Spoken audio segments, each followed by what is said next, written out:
ये आज देखते हैं लेसन नंबर 3 कक्षा 10 जिसमें एक्सरसाइज 3.2 का सलूशन कराएंगे और उसमें हम लोग पहला का दूसरा क्वेश्चन करेंगे क्योंकि पहला क्वेश्चन हमने पिछले वीडियो में कर रखा है। तो जो स्टूडेंट नहीं देखे हैं तो हमारे चैनल पर जाकर उस वीडियो को देख लीजिए, ठीक है। तो चलिए पहला का दूसरा क्वेश्चन कर रहा है कि 5 पेंसिल तथा 7 कलमों का मूल्य 50 रुपये है, जबकि 7 पेंसिल तथा 5 कलमों का मूल्य 46 रुपये है। तो एक पेंसिल और एक कलम का मूल्य ज्ञात कीजिए और आपको कैसे ज्ञात करना है, ग्राफिकल मेथड से, यानी ग्राफ से आपको एक पेंसिल का दाम और एक कलम का दाम क्या करना है, निकालना है, ठीक है। तो क्या करेंगे, देखिए आपको पेंसिल का मूल्य निकालना है और कलम का मूल्य निकालना है। तो हम मानेंगे यहाँ पर कि माना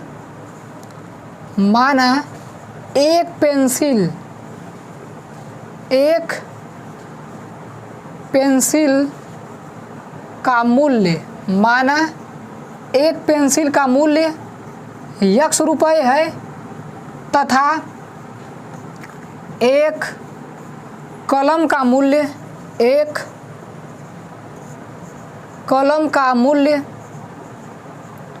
y रुपये है, ठीक है ना। हमने क्या माना हमने कि एक पेंसिल का मान लिए x रुपये है दाम और एक कलम का दाम कितना है, y रुपये। अब हम बनाते हैं समीकरण, ठीक है। तो कह रहा है, देखो पहले कह रहा है कि 5 पेंसिल तथा 7 कलम का मूल्य 50 रुपये है। तो बताओ एक पेंसिल का मूल्य x रुपये है तो 5 पेंसिल का मूल्य 5x रुपये और एक कलम का मूल्य y रुपये है तो 7 कलम का मूल्य 7y रुपये। तो ये जब दोनों चीज़ ले रहा है, पेंसिल 5 है और 7 दो कलम, तो क रुपया दे रहा है 50 रुपया। तो ये हमारा बन गया समीकरण नंबर 1, ठीक है। 5 पेंसिल खरीदा और 7 गो कलम खरीदा, ये दोनों खरीदने के बाद उसने 50 रुपया दे दिया। तो ये बन गया 5x + 7y बराबर 50, समीकरण नंबर 1। यानी यहाँ तक हमने काम कर दिया। अब बढ़ते हैं आगे, कह रहा है जबकि 7 पेंसिल तथा 5 कलमों का मूल्य 46 रुपये है। मतलब कि फिर कह रहा है जबकि 7 पेंसिल और 5 कलम का मूल्य 46 रुपये है, मतलब 7 पेंसिल का मतलब 7x और 5 कलम का मतलब 5y है कि नहीं, क्योंकि एक पेंसिल का मूल्य x रुपये है तो 7 पेंसिल का 7x, एक कलम का मूल्य y रुपये है तो 5 कलम का मूल्य 5y रुपया। तो क रुपया दे रहा है, टोटल 46 रुपये दे रहा है। ये बन गया हमारा समीकरण नंबर 2, ठीक है। तो मूल्य 46 रुपये है। यहाँ तक भी हमारा काम हो गया। अब हमें एक पेंसिल का मूल्य ज्ञात करना है और एक कलम का मूल्य ज्ञात करना है।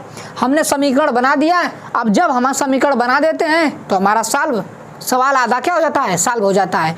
तो समीकरण देख लीजिए एक बार फिर से कैसी बना है। 5 पेंसिल तथा 7 कलम का मूल्य 50 रुपये है तो 5x + 7y बराबर 50 हो गया है। फिर कह रहा है जबकि 7 पेंसिल तथा 5 कलम का मूल्य 46 रुपये है तो 7x + 5y बराबर कितना हो गया, 46 हो गया। यह हो गया समीकरण नंबर हमारा 2, ठीक है। तो हमने 2 समीकरण बना लिए। आई होप आपको यह समीकरण बनाना आया होगा। अब इसके बाद हम क्या करेंगे, ग्राफ बनाएंगे और ग्राफ से कैसे पता करेंगे कि पेंसिल का मूल्य कितना है, कलम का मूल्य कितना है। अगर आपको यह जानना है तो वीडियो में बने रहिए। चलिए उतारिए। तो चलिए अब ग्राफ इन दोनों समीकरणों का बनाते हैं और हम एक कलम और एक पेंसिल का मूल्य निकालते हैं, ठीक है। तो आपको अब तो ग्राफ तो बनाना आ ही गया होगा, ठीक है। देखिए कैसे ग्राफ बनेगा। इसका अगर हमें ग्राफ बनाना है तो सबसे पहले क्या बनाना पड़ेगा, हमें बॉक्स बनाना पड़ेगा। जी हाँ, क्या बनाना पड़ेगा, बॉक्स बनाना पड़ेगा। बॉक्स में लिखेंगे x, यहाँ पर लिखेंगे y। अब हम x और y की ऐसी वैल्यू ढूंढेंगे जिस पर यह समीकरण क्या हो जाए, संतुष्ट हो जाए, सेटिस्फाई हो जाए। तो अगर हम x के जगह रख देते हैं 10, x के जगह रख देते हैं 10 और y की जगह 0, तो 5 × 10 + 7 × 0, तो 5 × में 50, 7 0 0 बराबर 50 और यहाँ से आगे हमारा 50 बराबर 50 और यह समीकरण हो गया हमारा संतुष्ट। तो x की कितनी वैल्यू रखे हैं, 10 और y कितनी रखे हैं, 0, यानी x 10 और y 0 रखने पे यह समीकरण हमारा क्या हो जा रहा है, संतुष्ट हो जा रहा है, ठीक है। अब हम एक वैल्यू और ढूंढेंगे जिस पर हमारा समीकरण क्या हो जाए, संतुष्ट हो जाए। तो अगर हम x की जगह ले लेते हैं कितना, मान लीजिए x की जगह हमने ले लिया 3 और y की जगह ले लिया 5, तो x की जगह रखिए 3 और y की जगह रखिए 5, तो 5 तिहाई 15, 7 5 35, तो कितना आ जाएगा 5 दा पे, सॉरी 5 दा कहाँ, 35 और 15 कितना हो जाएगा 50, और इधर हो जाएगा बराबर 50। तो भी समीकरण क्या हो गया हमारा, संतुष्ट हो गया। यानी x बराबर 3 तथा y बराबर 5 रखने पर भी हमारा समीकरण क्या हो जा रहा है, संतुष्ट हो जा रहा है। ठीक है, तो हमने दो पॉइंट ले लिए, 2 x के और 2 y के, जिस पर हमारा समीकरण क्या हो रहा था, संतुष्ट हो रहा था। ठीक है ना। अब उसके लिए भी करेंगे, तो उसके लिए यहीं पर नीचे बॉक्स बना लेते हैं, इसके यहाँ पर लिख लेते हैं x, यहाँ पर लिख लेते हैं y। ठीक है, अब x की वैल्यू कितना रखें, अगर मान लो x रख दो तुम कितना, x रख दो 8, y रख दो तुम -2, तो रखो 7 गुणे x जगह रख दिया हमने 8, y की जगह हमने रख दिया -2, तो 8 7 थे 56, 5 दूना के 10, लेकिन माइनस का 10 होगा, बराबर 46, तो यहाँ पर रहेगा ही रहेगा। तो 56 में से 10 जाए कितना बचेगा, 46 बराबर 46। तो हमारा समीकरण क्या हो गया, संतुष्ट हो गया। x कितना रखे हैं 8, y कितना रखे हैं -2।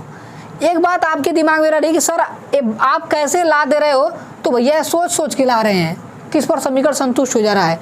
आप चाहो तो कुछ भी दूसरा भी रख के समीकरण संतुष्ट करवा सकते हो और ग्राफ बना सकते हो। ठीक है, जरूरी नहीं कि आप इसी को कॉपी करो, बट तरीका तो आपको देखना पड़ेगा। बस इतना समझिए कि आप x और y की कुछ भी वैल्यू रखिए, जिस पर समीकरण संतुष्ट हो जाए वो सही है। ठीक है ना। हाँ, तो x बराबर 8 और y बराबर -2 पर समीकरण क्या हो गया हमारा, संतुष्ट हो गया। आपको पता है कि एक वैल्यू और ढूंढनी पड़ेगी जिस पर समीकरण क्या हो, संतुष्ट हो। तो अगर हम x की जगह रख दे रहे हैं कितना 3 और y की जगह रख दे रहे हैं कितना 5, तो रखिए x की जगह हमने रख दिया कितना, सॉरी गड़बड़ हो जाएगा क्या, x की जगह रखिए 3 और y की जगह कितना रखिए 7 3 21 हो जाएगा, और 5 7 35 हो जाएगा, हो तो जाएगा। x की जगह रखिए 3, देखिए हो जा रहा है क्या, और y की जगह रखिए कितना 5, y की जगह रखिए 5। ठीक है, तो 7 3 21 और 5 5 25 बराबर 46, तो 5 1 6 2 2 4 46 बराबर 46। यानी x बराबर 3 और y बराबर 5 रखने पर भी हमारा यह समीकरण क्या हो जाएगा, संतुष्ट हो जाएगा। तो x बराबर कितना रखेंगे हम लोग 3 और y बराबर कितना रखेंगे 5, इस पर भी समीकरण हमारा क्या हो गया, संतुष्ट हो गया। जब हमारा समीकरण रख के संतुष्ट हो गया, ठीक है ना, 2 2 रखने पर संतुष्ट हो गया है, बॉक्स बन चुका है। तो अगर बॉक्स बन चुका है तो ग्राफ बनाएंगे। तो चलिए ग्राफ तो बन गया, आप क्या बनाएंगे हम लोग ग्राफ। ठीक है, तो ग्राफ बनाइएगा। देखिए ये हमारा बन गया आपका ग्राफ, ये हो गया हमारा x वाला, और ये कौन सा हो गया हमारा y वाला। पॉइंट लोकेट कर लेते, 1 2 3 4 5 6 7 8 9 10 11। ठीक है, y पर भी लोकेट कर लेते हैं, 1 2 3 1 2 3 4 5 6 7 8 9 10। ठीक है, अब माइनस पे भी तो जाना है, माइनस वाला भी ले लेते हैं थोड़ा सा, -1 -2 -3, इधर भी चल जाना है, -1 -2। ठीक है ना। चलिए बनाइए ग्राफ। करा x पे 10 और y पे 0, x पे 10 y पे 0, तो x पे 10 मुझे लगता है यही होगा, और y पे 0 का मतलब नहीं ऊपर गया है नहीं नीचे गया है, y क्या है 0, तो x पे 10 और y पे 0, तो ये हो गया हमारा, ये हमारा हो गया क्या 10,0 वाला, ये पॉइंट क्या हो गया 10,0 वाला। फिर उसके बाद कर रहा है x पे 3 y पे 5, x पे 3 y पे 5, तो x पे 3 मतलब आगे, तो हाई 3 हो गया, y पे 5 का मतलब ऊपर, तो मुझे लगता है यही पॉइंट होगा ये वाला 3,5 वाला, इसको मिटा दीजिए। तो ध्यान से अगर इस पॉइंट को देखिए तो x में कितना आगे है 3, ऊपर कितना है 5, तो यह कितना हो गया 3,5। अब इस पॉइंट और इस पॉइंट को मिला के एक ग्राफ बना दीजिए आपको आराम से। अरे थोड़ा सा बढ़िया बनाना पड़ेगा ना, मिलना भी तो चाहिए। ये लीजिए आपका बन गया एक स्ट्रेट लाइन का ग्राफ, थोड़ा सा इधर उधर हो गया बट फिर भी हाथ ही तो है, हिल गया, क्या करें। 5x + 7y बराबर कितने का बना है 50 का, ये बन गया। अब सेम इसके लिए भी करिए, x पे 8 y पे -2, x पे 8 और y पे -2, तो x पे 8 का मतलब हाई है, x पे 8 हाई है और y पे -2 मतलब ये वाला, तो मतलब कि आपका यहाँ पर कुछ पॉइंट आएगा हाई वाला, देखिए यही तो होगा -8,2 है कि नहीं, यह कितना होगा -8,2, ठीक है ना। ये पॉइंट कितना होगा -8,2, क्यों -8 नहीं 8,-2 कितना होगा 8,-2, x पे 8 और नीचे कितना चला है -2, तो 8,-2 हो गया। और x पे 3 y पे 5, तो x पे 3 y पे 5 तो यही पॉइंट होगा ना, x पे 3 मतलब आगे 3 ऊपर 5 तो यही पॉइंट होगा, फिर से यही पॉइंट होगा फिर से। तो इस पॉइंट को ज्वाइन कर दीजिए, इन दोनों लाइन को, यह और यह को क्या कर दीजिए ज्वाइन कर दीजिए, ये वाला ऐसे, ये आपका ऐसे ज्वाइन होते, थोड़ा सा तिरछे बन गया बट समझ लीजिए, इसे आपको क्या कर देना है ज्वाइन कर देना है। तो ध्यान से देखिए, तो ये जो ग्राफ बना है आपका इसी पॉइंट पे क्या कर रहा है कट कर रहा है, इसी पॉइंट पे क्या कर रहा है कट कर रहा है, यानी कहाँ पर कट कर रहा है 3,5 पे कट कर रहा है कि नहीं, बताओ।